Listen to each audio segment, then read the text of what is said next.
اگر یک ستیل در روغن باشه و شیر باشه رنگی سوزن شکاف باشه هوای آساسه تا سحر میچکه میریزه. قلب آدم همین خیلی رفتارهای رزیله داشته که همین ثواب هم ریخته میرفتیم. من همین قدر ثواب میکنی در درون دل جمع شدن میگیره روح ده. با بعض جای روح ها رنگی سوزن شکاف بده، همون میده کرده ثواب ریخته رفتن میگیره. پیغمبر دعا میکرده صلی الله علیه و سلم که اللهم اسدود، پروردگار صد کن، پلاتینا کن، محکم کن قلبی منه که ثوابای من ریخته نروه. همین آمدن ما، شیشتن ما، گوش کردن قرآن و امر معروف، همین دوادمون برای چیه؟ همین ثواب. این یک رفتاری بی‌معنی قدی همون ثواب ریخته رفتن میگیره. برای همین دعا کردن در کاره که خداوند و انمون شکافی های قلب ما را محکم کن، شکافی های قلب ما را مستحکم کن که ثوابمون ریخته نروه. آدم ها امروز یک درخت میشیرانن دلشان برای درختشان میسوزه. آدم یک مرغ داره دلش برای مرغش میسوزه. یک درخت میشیرانی وقتی یک جا رفتن همون درخت یک کس پدوس میکنی که میره نگاه کن. باغ تا در یک از پدوس میکنی که نگاهش کن. اگر تا در یک از پدوس میکنی که نگاه کن. همین آوت استفاده بر بخور، این کن آن کن، همین کارا کن که همین رسوا نشوه. پیغمبر 1.5 میلیارد امت با بسوحی پرتفته میره. این قدر مهنت کرده، عذاب کشیده، شهرش ترک کرده، زادگاهش ترک کرده، مهاجرت رفته، عذاب کشیده، سنگ خورده، دشنام کردیانش، چهره هاش سنگ پرتفتیان، چه عذابای دایی رهنه کشیده. ایره نغز دانین آدم ها یک درخش فکر میکنه اما او غمی امت نمیخربه. این همین فکر کنیم ما که با غمی امت نمیخربه. این در او زمان با کمتر بود، امروز 1.5 میلیارد. خودشان گفتیان که از امتم از یک چند چیز میترسم که فردا بالای امتی من در می بیام. حضرت گفتیان چیه؟ گفته یکم ریبا پراتسینخری. از امتم گفته در حق پامی ریبا پراتسینخری میترسم که اینا پگه پراتسینخر میشن. اینه بین که اکنون اولین چیزی که نهال امت خم میکرده، میان امت میشکسته، امت به ایمان میکرده، امت رسوا میکرده، این پراتسینخری بوده. شما خدا ناز میدونید چقدر مسلمان ها پراتسین دادن بین یکدیگریش. خانه های یکدیگریش گرفتن، ماشین های یکدیگریش گرفتن، یکدیگری ها چه تحقیری هایی نکردن، چه به‌حرمتی هایی نکردن تا به امروز در جامعه ما هستند. پیغمبر خدا صلی الله علیه و سلم فرمودند که ریبا پراتسین 33 دروازه دارد. ای همه دروازه سبکترینش به مادر نزدیک کردن است. این ترسیدن رسول اکرم. در دیگر حدیث گوهربارشان حضرت فرمودند که یکی از نشانه های قیامت همینه که مردم دیگر به فایز زندگی کردن نمیتونن. از تماشا کنه دیگه همه ایچی را مردم رفته فایز خدی گرفته است. فایز خدی پول میگیره، فایز خدی خانه میگیره، فایز خدی ماشین میگیره، فایز خدی حولی میگیره، فایز خدی چی عملوی نکرده است. حتی نگاه کنیم که همون کارت ها هم هر روز ما فایز میتیم که ای وقت استفاده بر فایز نمیتیم. ایتا میکنیم. پیامبر در او زمان میگن که من از امتم ای فایز میترسم. من از امتم ای فایز میترسم. روز میشوه که یگان تا اینو نمیمونه که در فایز ندرویم. این معجزه شونه. میدونستیم که روز میشه همه ما در فایز میدرویم. من با اون خدمت اکبرم میگه قرض گیری بانک. معلومه پیامبر میدونسته که همین زمان میبیو برنامه یهود غلبه میکنه. وقتی که فایز خورد مردم میره نغز دان دعاش قبول نمیشه و دیگه افلاسیه دادرنش. اما ببینید افلاسیه ای این رسول الله ترسیدیان، ای نهالی امت ترسیدیان که امتی من نهالش حیف میکنن بر ریبا. دویم گفته به فتنه. دویم به چی بده؟ به فتنه. فتنه هر یک فرد مسلمان خاصتا فتنه میقپه. این آیه مبارکه قرآن است. یکی از فتنه های وزبین ای درون دین فتنه ایجاد میکنه. همین قدر فتنه های میخزانند که حیران میمونید. پیغمبر خدا صلی الله علیه و سلم فرمودند که اتقوا الدنیا و اتقوا النساء. ای دنیا و زنک ترسه که فتنه در تگ پای میاد. نوح پیغمبر کی غم داد، یوسف پیغمبر کی با سوران بود، همه زنکا بودن. شما شوخی نفهمید. خداوند در قرآن انما الاموالکم و ازواجکم و اولادکم و اموالکم و ازواجکم فتنه لکم. زناتون، مالاتون، فرزنداتون فتنه هاتون هم میگه. شوخی نکنه این مسئله را. فتنه همینه که یک چیزی خواه بدور میکنن اینو. برای این پیغمبر گفت خدا لعنت کنه فتنه کنه. برای همین این فتنه چیزی بده. شما شوخی نفهمید. بسیاری همین دنیا، انا همین دنیا رو ایل رسول فتنه ها کرده گیم. ما مرده که فتنه گرم داریم، زنه که فتنه گرم داریم. در 18 جای قرآن خداوند مال و زن و فرزند دشمن و فتنه میگه. برای همین بسیار احتیاط باشیم. یوسف نبی را مویندراش فتنه کردن، بین برادران جنگ موندن. حضرت عاد پیغمبر زنو فتنه کردن، زنش فتنه کرد. حضرت هود پیغمبر از زنش فتنه کرد. پیامبران الهی را، نوح پیغمبر را غم دادن. شوخی نفهمیم. 2 مراتب رسول الله را فتنه کردن، خصوصا ازواج مطهرات. فتنه کردن که همشون یک مراتب سر دادن. 2 مراتب سوره احزاب زنها به حلائل به همون ناز نعمت دنیا فریفته شدن، زبان درازی به رسول اکرم کردن. حتی که حضرت عمر خندیده سبد یک روز حضرت ابوبکر آمد گفت چی میخندی عمر؟ گفت یک کاری عجایب کردم. گفت چیکار کردی؟ گفت من در خانه درنگی بودم، 700 خانه اومده، خانه پیغمبر خبرش اوچش گفته است که پیغمبر در خانهش آبی سلقین داره و خرما، دیگه هیچی خوردن نداریم. ما همین بوریا داره، اندک زندگی هیچی زندگی نداریم که وای من دیدگی نبوده. منم از می پشت آمدم و از همین گردنش با تمام قوت خپیدم، در زمین جقیدم، گفتم اگه میکشم تا که تو کی که خانه پیغمبر اومده خانه من گپ میزنی؟ تو کی که امروز خانه شوهرت اومده خانه من گپ میزنی؟ که حالت ابوبکر خندید و عایشه کارا کرده بود. عایشه را من چنان قرتخش داشتم که ایهوش را باید دست من خلاص کردم. تو شما کیه که خانه رسول اومده گپ میزنی؟ امروز انمی خبربری خبر بیاری ها با طلاق برده میرسونه. اگر نامعقول کردن گوی نامعقول است.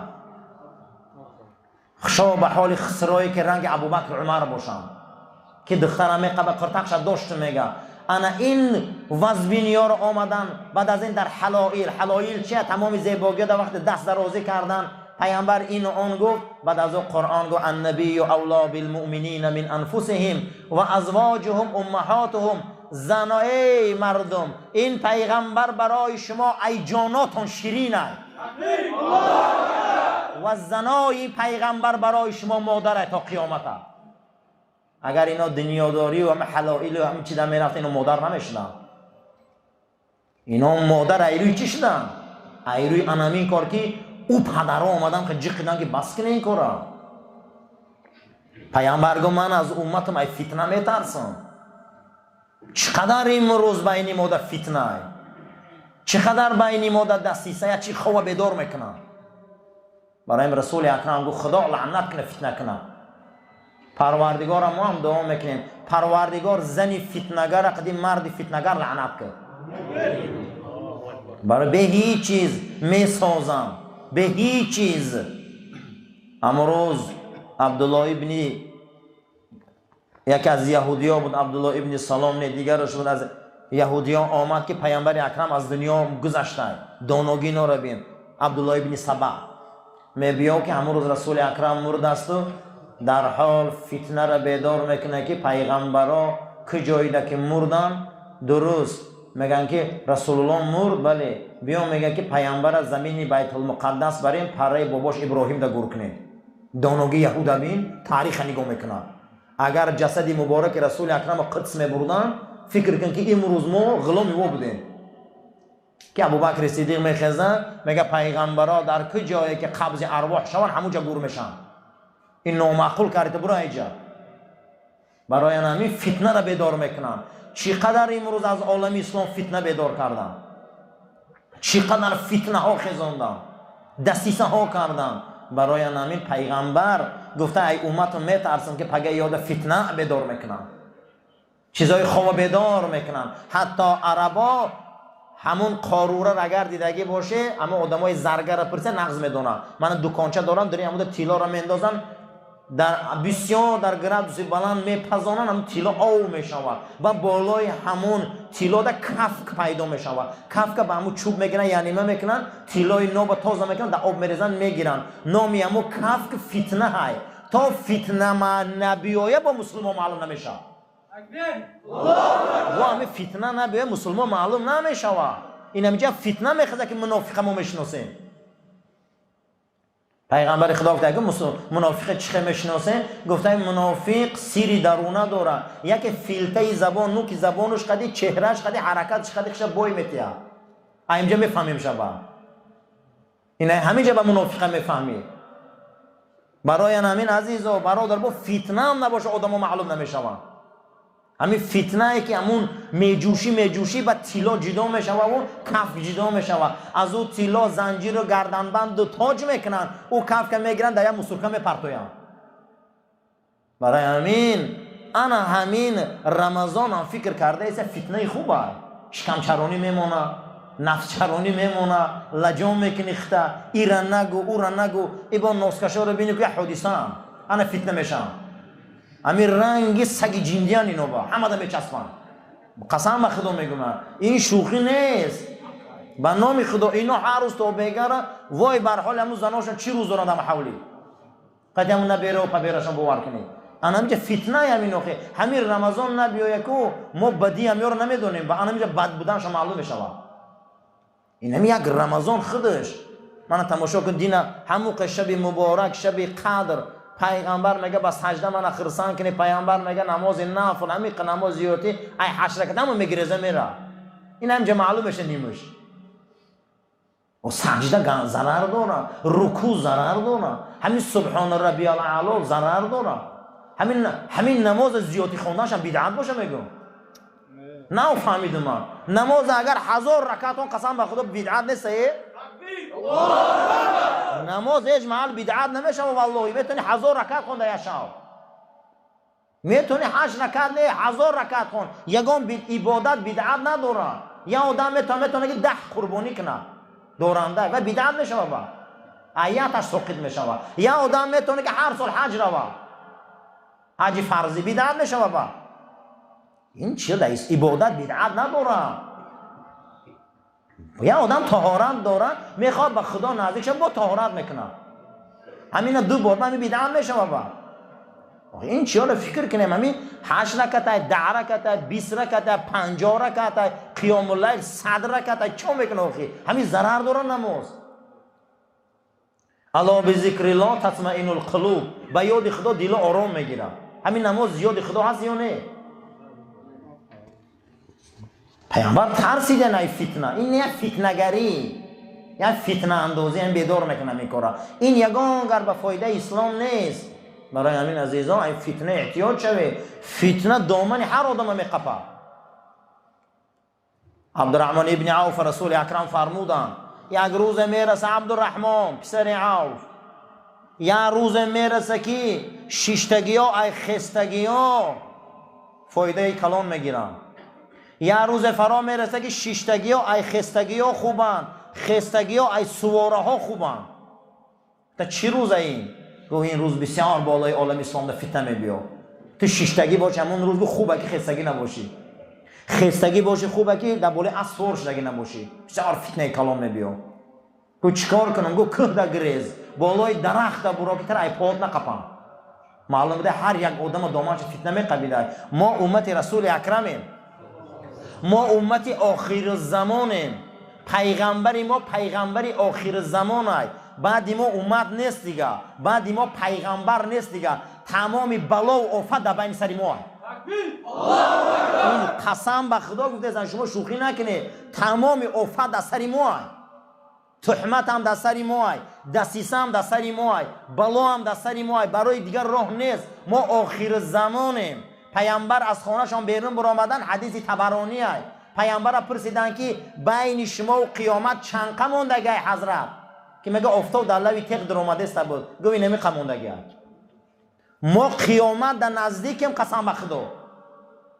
این ما قیامت در نزدیکیم. این همی پیامبر افتاد و نشان دادن که دری تیغ در اومده است. گفت که دیده تپه در اومده است. بین من و بین قیامت نمی قم. تمام آخران پیامبر حضرت محمد است صلی الله علیه و سلم. امت شمایم، قسم به خدا. بعد این پیامبر نیست دیگه که ما منتظر دیگه رسول باشیم. امتش امت آخر زمان است. ما همین قدر دنیا پیش شده است، یکم قدر اختراعات پیشروی، همین قدر ما با آخرت نزدیک شده است به قیامت. کدام سحر اینمی که شما باور کنه، اینمی ممکنه که کدام روز چندین ظهور پیدا شود، ممکنه که کدام روز آفتاب از مغرب بروید. نشانه های قیامت علما ها بدیع و زمان حساب کتاب کرده 88% شده بوده. ای زمان رسول اکرم تا همین زمان از پیامبر میبیاین میپرسن یسالونک عن الساعه، کی میبیام قیامت؟ تو میگفتگی گفته شما ای قیامت میپرسه و یا قیامت من خودم اومدم، یا قیامت رسول الله های. یکی ای نشانه های قیامت پیغمبران میگفتن که آمدن پیغمبری آخر زمان است. و شما ای قیامت نپرسه. گفت چگونه؟ گفت ای روز من به دنیا آمدگم که زمین قیامت میشود.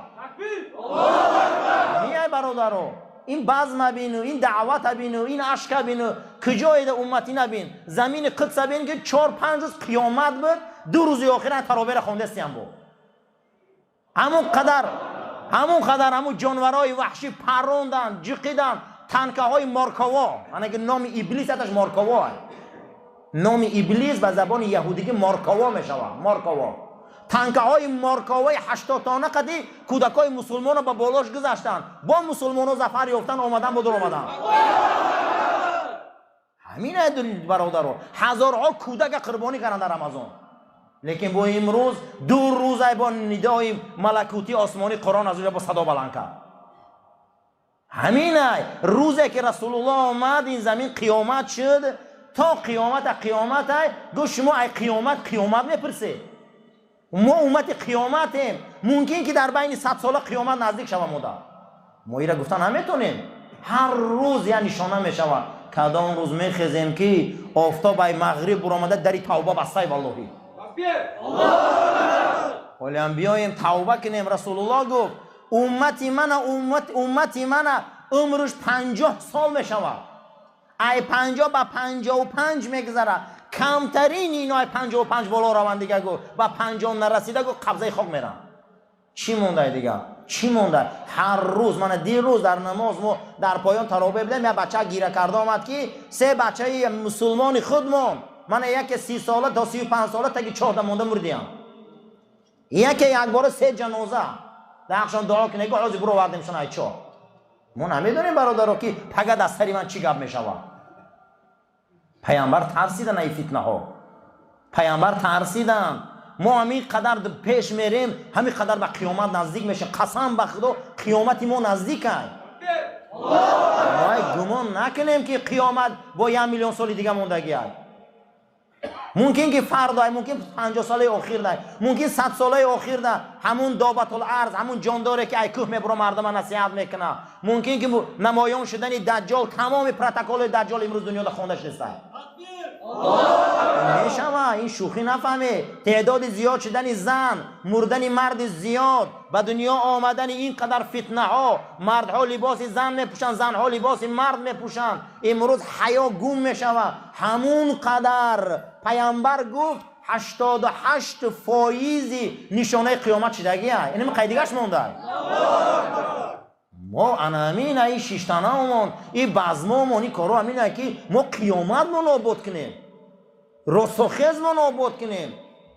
حتی ام المؤمنین عایشه مادرمون حضرت پرسیدن، حضرت گفت چی گونه مردم ای خاک میخیزن یا رسول الله؟ گفت همه عریان مادرزاد. مادرمون گریه کردن، گفتن چی روز شرمندگی یا دیگری را میبینیم؟ گو عایشه اما دهشت داره که پر بدگی دیده نمیتونی. چی روزه آن روز؟ آن روز چی روزه؟ حلق عنی سلطانیه. خدا میگه آن روز من تمام سلطان و پادشاهی را برهمتم. هیچ کس نیست، هیچ کس در آن روز که سلطان نیست. حلق عنی سلطانیه، من تمام سلطانی را برهمتم. میگه تمام این امیری و سلطانی و خلافت و تمام راهبریت ما برهمتم. آن روز فقط خدای میگه قرآن و تقطعت بهم الاسباب. تمام سببها را قیچی میکنم، او جوره ها را در جریان میمونده، نیروها را، قوه ها را، شیطان ها را همش من نصف میکنم. آن روز فقط نیروی خدای میگه. آن روز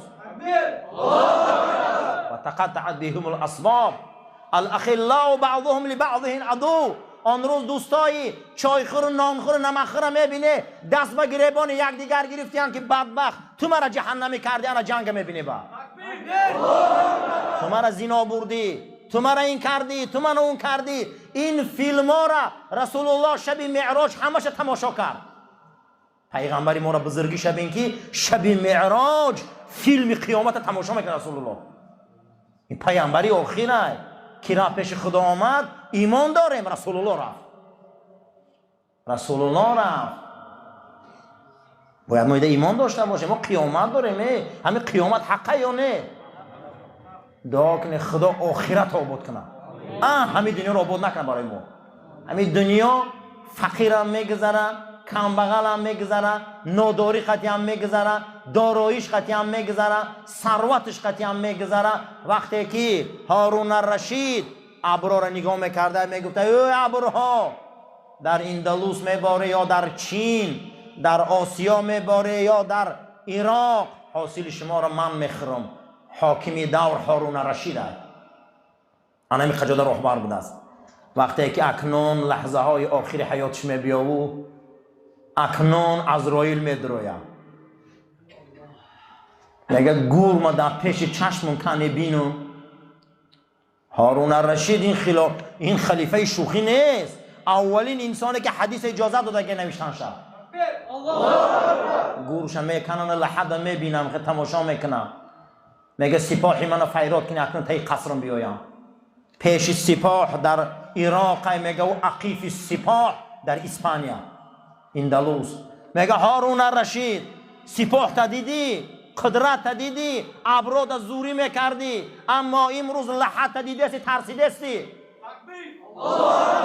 اما امروز در پیش قدرت خدا هیچی نیستی. این میخواد سپاه داری، یک تای همینا عزراییل گردونده نمیتونن. هیچی نیستی در پیش قدرت خدا. اکنون دعا کن که در حق رحم کنه. اکنون دعا کن که قیامت خدا آباد کنه. پیامبر اکرم گفتن که قیامت ما از واخری عزراییل سر می شود. ما نمیدونیم. بعد هر یک نماز رسول اکرم گفتن شینه یه دعا کنه که ای دنیا چه خیلی میگذره. ما بسیاری آدم ها را به خدا قسم 80 کیلو جوان مردا را ما 5 کیلو خاکستر یافتیم. همه تون شاهیده. در درون واگن سوختن. ما 50 کیلو 60 کیلو جوان مردا را الکتریشکا زد، قسم به خدا 10 کیلو گوش یافتیم. و ما نمیدونیم چه خیلی میموریم پگا. ما نمیدونیم پگا در سری ما چه روز میبیو. خدا قیامت آباد کنه. چی مونده همین دنیا دا؟ کنی یک از همین بامداد تا خفتن گپ زنه چی مونده؟ قسم به خدا غیر غم، غیر بی‌معنیگی، غیر گناه ما هیچ نمیبینم. چی ای مردن میترسیم ما؟ چی ای مردن میترسیم ما؟ و جاءت سکرة الموت بالحق. فرا رسید نگه کنون شیرینی و تلخی های مردن. ذالک اشاره میکنه ما کنت منه تحید. شما از این مردن میگریختی. میگه که اومد. من اولمی رمضان دا بود والله علمی بچک دادری جوگاش مرده مونده بود. ایمون وحدتی ما بود دادری جوگاش مرد بیچارم خواب مرد. چه ایمون یه سال مایده بود. 3-4 فرزندمون رفت. این همیه میگه شما میگریختی این مردن یا که همی بگه سری مندم بیو یا دستم چی میبیو. برای همین قیامت منابود کنیم. این دنیا همینه، این دنیا ده هیچ کس ده، این دنیا وفاگی نداره برادر. آخرت خدا آباد کنه. روزی حضرت عمر میگه در آمدم که حضرت در یک بالش بوریاگی همین تکیه کردگی بدن، نگاه کردم که در بدنشان همین بالش خسای خرماش بدنشان در مقاوم و نقش بستیم. بعد از اون میگه گریم آمد، گفتم ای حضرت شما سلطانی ده دنیای میدان سلطانی روم و فارس در چه راحت هم شما رو بدناتان بینید نقشی بوریا گرفته، بدناتان قالب گرفته، نمیشه بگم بالشت خوشرو بیاریم. من گریه کردم، جناب پیغمبر خندید که عمر اینا سلطان دنیا اما من سلطان قیامتم. پیغمبر ما میگه که قیامته، من سلطان قیامت میگه و من در پیش خدا سجده میکنم. خدا منم میگه پیغمبر سر تبردار شفاعت دادم. قسم به خدا او ابرمرد از اون طرفی اروپا زنده اون قلم تیز نوشته در کتابش با نام لینکالن، مسلمان شده، یهودی بوده است. گفته ای مردم شما برای رقاصه ها گریه نکنه، برای فوتبالیست ها گریه نکنه، برای این اکتیارا گریه نکنه، برای فیلم ها گریه نکنه، شما برای مرد گریه کنه که 1400 سال پیش در شب معراج برای شما گریه کرد. شما برای اون مرد گریه کنه که روز احد برای شما گریه کرد. شما برای اون مرد گریه کنه که 23 سالی عمرش گریه کرده گذران. این فوتبالیستا و این اکتیارا و این تمام مسخره بازا و امروزا میبینه بازیگرا اینا قسم به خدا یگان تاش رحمی ما رو نمیخرن. اما در روز قیامت با ای خاک میخزن، گفته امت گفته میخزن پیش خدا در سرش میمونده گریه میکرده که نه آدم شفاعت به کلام میگیره، نه ابراهیم، نه موسی و نه عیسی، نه دیگرش. بعد از اون میگفته که سر بردار مدت دادیم شفاعت. آمین. خدا آخرت من آباد کنه.